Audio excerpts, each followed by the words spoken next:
Thank you. Now being joined to your conference.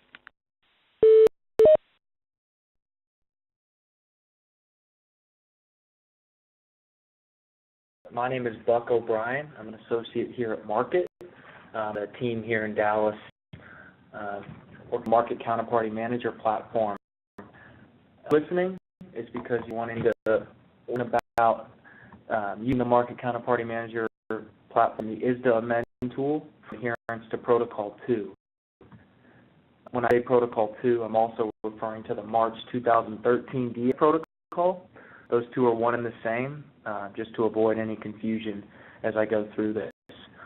We also have recordings available for Protocol 1, which is the August 2012 DF protocol, as well as making your cross-border representations. So we have the recordings available as well.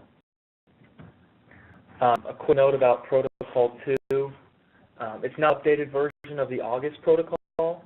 Dealers are requiring client adherence to both the August and the March protocols. This protocol in particular facilitates compliance with some of the FTC guidelines on a couple of things. One, swap trading relationship documentation, confirmation, portfolio reconciliation and compression, as well as the end user exception to the mandatory clearing requirement and clearing requirement determination. Adherence date was July 1st of 2013. Again, Protocol 2 does not supersede or substitute for Protocol 1. Questions are not the same. The Protocol 2 questionnaire is entirely different from the Protocol 1 questionnaire. So that's just kind of some background on Protocol 2.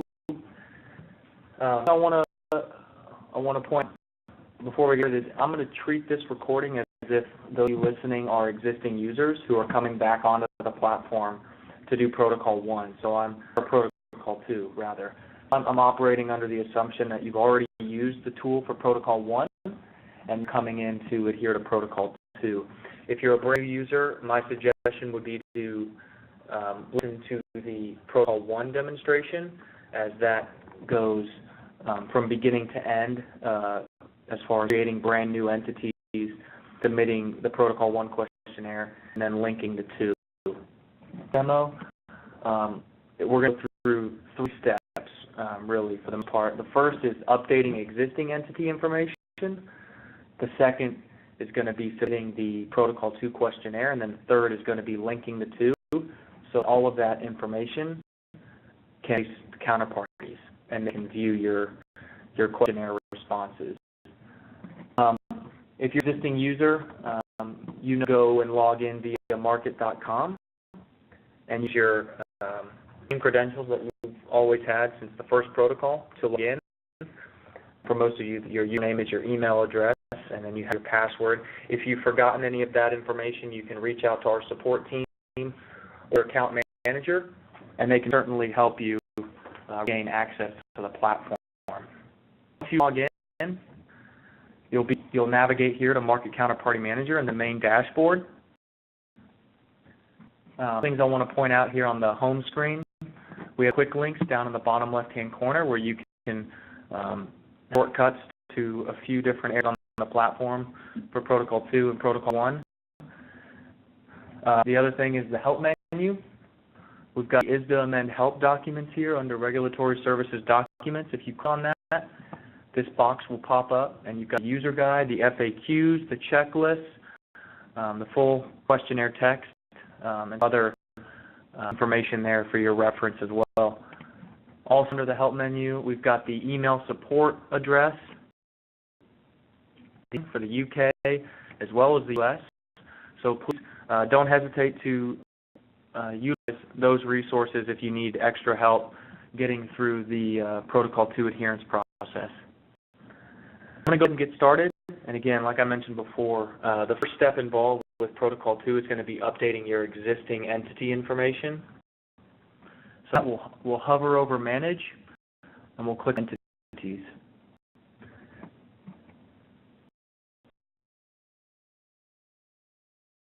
I apologize for any delays in the information. Once you come to the Entities page, you'll be brought here where, for most if not all of you, you'll have an existing list of all legal entities. Example, I'll just select one here to update, so I'll select it and hit edit. This is what you'll do well.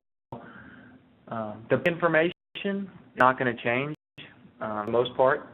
It may for some of you, but 59% of the time it's probably not going to change. So we're going to go straight to the regulatory information tab. This is slightly different than it used to be. It used to be an ISDA information tab, but it's changed now as a result of some new regulations that have come down line. So we'll click on regulatory information. Your name of the entity and the LEI are going to populate here automatically. And you've got these 4 check boxes depending on the user. For some of you it may not be 4. You may see all 4 of these check boxes, so you can toggle between different regulations. Obviously, for our purposes, we're doing Protocol 2, so we'll check that box off, which it is. The rank information, formerly ISDA information, is going to be, for most of you, if it's an existing entity, it's going to be filled out already, so may or may not change. Different is this question about your Protocol 2 adherence letter. It'll go as you come in, but obviously if you're doing Protocol 2, at some this is going to be a yes response, and then be prompted to enter in the Protocol 2 adherence letter ID. And this is in the format of PR_02/2013_02_.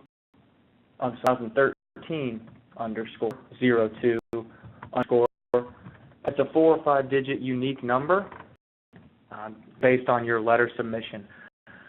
Submit this letter via this website. It's the March 2013 protocol adherence letter. And once you do, generate this unique ID, which you'll receive from ISDA after they approve your letter, and be able to copy and paste that code directly into Market right here.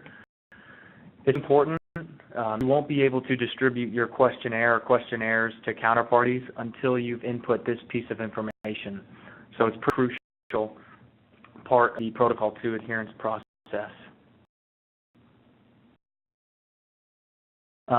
For your reference is ia.org as well. When you put in the adherence letter ID, you've got these 3 questions right here in the middle. These are optional. Is P principal an SEC issuer filer, yes or no?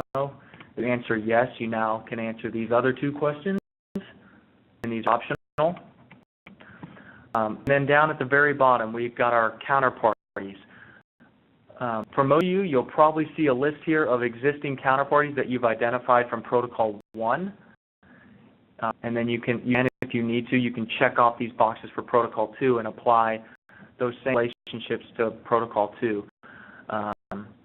Also add a new counterparty if you need to by clicking Add here. And the same process as it was for Protocol 1. From the drop-down, you'll select the institution. Entities will automatically populate. So I select the institution. Now their legal entities populate, and I click on the ones that I match with. They move right side, and I hit Save. I can use arrows to move over an entire list or remove a list. I can also click on the individual entity if I've added one by mistake.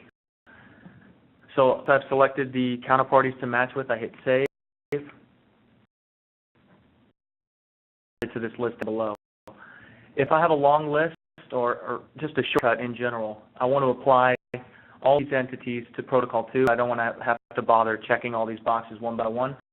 I can select here in the top left this box, highlight them all at once, apply regulations. You can take these relationships and you can apply them to Protocol 2. You can apply them to Protocol 1 if you need to. And hit Save.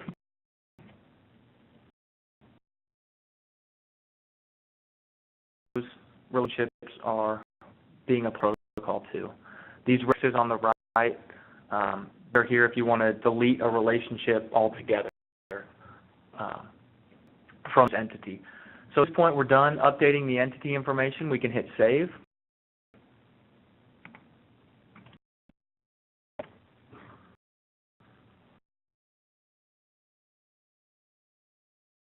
Before I move on, one is we have bulk upload functions available for counterparties as well as ISDA details. So So adding new entities or counterparties, we have those templates available. It's a large group of entities. Just reach out to our support team or to your account manager, and they can certainly assist you with that. The thing I want to point out is a newer feature. You've got a list of counterparties here, and copy these same relationships across all your legal entities, or maybe a select few. There's an Apply Relationship to Other Entities button here. If you click it, all entities will populate here on the left-hand side. Now you can if you wanted to all three, you could copy all these counterparties, these three of your legal entities, by hitting Save. Well, I'm sorry, you need to apply it to Protocol 2, and then hit Save. You can also, if you just do one, you can do one, a whole list, and then you could hit Save. I'm not going to, for our purposes. Just a neat feature for copying a long list of counterparties or any counterparties to your other legal entities. So it saves a lot of time. So we'll edit now at this point. And then, which is going to be filling out the Protocol 2 questionnaire. So in order to do that, we'll hover over Manage again, and then right under Regulatory Services, we'll select ISDA Amend DF Protocol 2.0.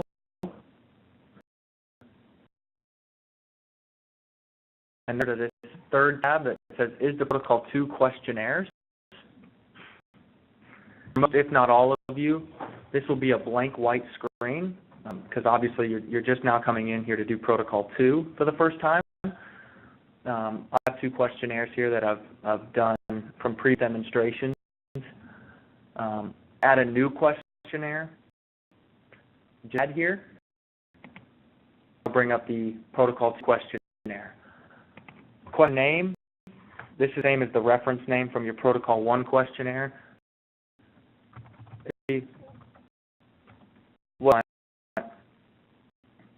However you choose to identify this questionnaire.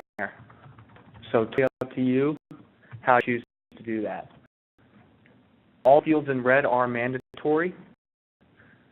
All of these questions double hyperlinks. So if you ever needed further information about these questions, you could click on it. So for instance, still entity, I could click on it, and now a PDF here with some additional language for reference. Available on virtually all of these questions. So I'll do this questionnaire for yes or no drop-down questions. Is peaceful a CFTC swap entity? Yes or no? And based on some of these responses, it's going to dictate your ability to answer some of these questions down below. So for instance, if I answered yes here, now Schedule 4 and 3 are both mandatory and grayed out. I'll answer no for our purposes. Is peaceful a financial entity? Yes or no? Financial company? No. An insured depository institution? Email addresses for notices, risk evaluations, portfolio data? You can need to put in email address, just separate with a comma or a semicolon. You can also, to save time, you paste across all of these. Business day, city, or cities. Just be sure that you type out the city name. So for New York, type out New York. Do not abbreviate, please. And we also don't need to state. So New York is perfectly acceptable, or London, or whatever the case may be. The, as we'll see, based on our responses up here, has been grayed out and is mandatory. Schedule 4, yes or no? Yes, now we're prompted to answer these two questions: review or exchange of portfolio data. Does PCA will agree to reconcile against SDR data? So you'd be required to answer those two questions. Save time answering no. This user exception election to the mandatory clearing requirement, which is available for some transactions. Yes or question here. Stand out of annual filing, another yes or no question. And these three questions, the affiliate and the small bank exemptions, these optional questions. Optional question, how does PCA principal generally meet its financial obligations associated with entering into non-cleared swaps? If you are answering this, you can check off more than one. And that's an optional question. Does PCA principal agree to the March 2013 DF Protocol Master Agreement, yes or no? If you yes, you're prompted to fill in these required fields. If no, you can move on. It's treated basically the same way as the August 2012 DF Terms Agreement. So in other words, if you no, if you have ISDAs in place, you can answer no. Move on. You can also answer yes, no harm, no foul. This master agreement is not going to override or substitute for your current ISDAs. Language is redundant, so it more or less acts as a substitute, or a supplement rather, a supplement to your existing ISDA agreements. To save time, I'll answer no and move on to the signature block, which is the last piece of the questionnaire. You can click on this link for options on filling out the signature block. I'm going to hit add, which is will do, and then PCA type. You'll select principal or agent, depending on who you are and how signing off on this questionnaire. I'll select principal, and then I'll fill in the rest of the required information.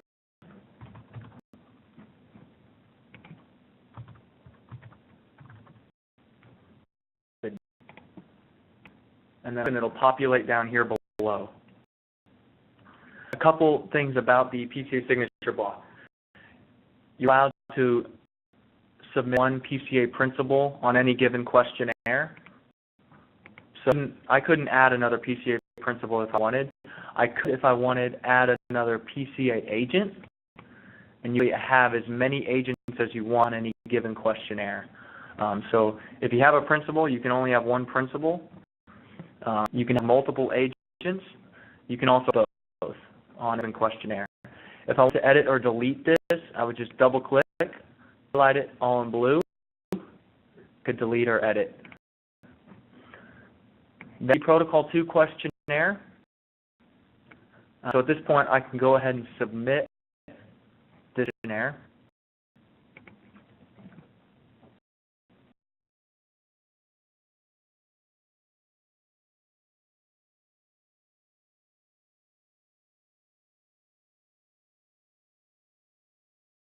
And that will bring me back to the previous screen where I can see all my questionnaire submissions, including this latest one, which is at the top. And the last step now is to take this questionnaire, map it, or link it to our legal entity or entities. Select it by checking this box, and then hit Add Entities to Questionnaire. And then all legal entities you'll see here populated on the left. And click on the ones you want to associate with this questionnaire. You can have more than one entity linked to any given questionnaire. What I want to point out is if it's highlighted in red here on the right, it's that it's already linked to a previous questionnaire. So if it's save, these entities that are in red are going to be removed from the other questionnaire and added to this new questionnaire. So just keep that in mind as you're mapping your entities. I'm going to click Save now. So we've picked our entity. On save, questionnaire will be accessible to the counterparties you've identified. Yes, we'll continue. And you can see linked to this questionnaire is one legal entity, and you can number to see which entities are actually mapped. The other thing I want to point out is this fourth tab. It's Protocol 2 Match Questionnaires. If you click on that, you can now see all your relationships that you've established for all questionnaires. So entity information here on the left under the My column, party information here in the middle, and then on the far right, looking for green check marks. So if you see green check marks under the My column, that you've As far as market is concerned, you've successfully matched with your counterparties, and they can see all your information. Red X, it means that there's still a step missing in the process. A red X or a green check under counterparty means basically the same thing, but for your counterparty. So it's not necessarily something you need to worry about. Just green check or red X under the My Sub column. Status column, unprocessed or processed. This is a totally internal indicator. It's completely up to you to utilize this or not. It doesn't mean that anything is incomplete or inaccurate. You can literally come in here and click on it and to process whenever you want. Not something that a lot of clients utilize, but if you want, you can. But it's not something your counterparties can see either. We have this column behind a note about a particular relationship. So if you select, for instance, relationship and hit Add Note, you can type a message and save, and it'll leave this icon behind. Point out here, download CP questionnaire changes. This allows you, if you want to pull information that's brand new or that's been changed, then a certain as of date. So you'll pick an as of date, add data into an Excel file, and it's anything that's been recently matched to counterparties or changed, given that as of date. From here on the left, for instance, I wanted to see all the counterparties that are linked to a certain legal entity. I do a filtered search here left for my entity and all those relationships. If it's in red, it's that it was a counterparty that was added at one point and then removed later on. So this counterparty can't see my information, but it's just telling me that I've added it at one point and then later on I've removed it. And also, if you clear this, you could say if you wanted to look at all your relationships with a particular bank, you type in that information here, institution or true name, depending on which you want to see, and then apply. That is all there is to Protocol 2. If you need extra help as you go through this, again, don't hesitate to call the hotline or use the email address support. Someone on our team can assist you. Otherwise, that's it, Protocol 2. Thanks for listening, and have a good day.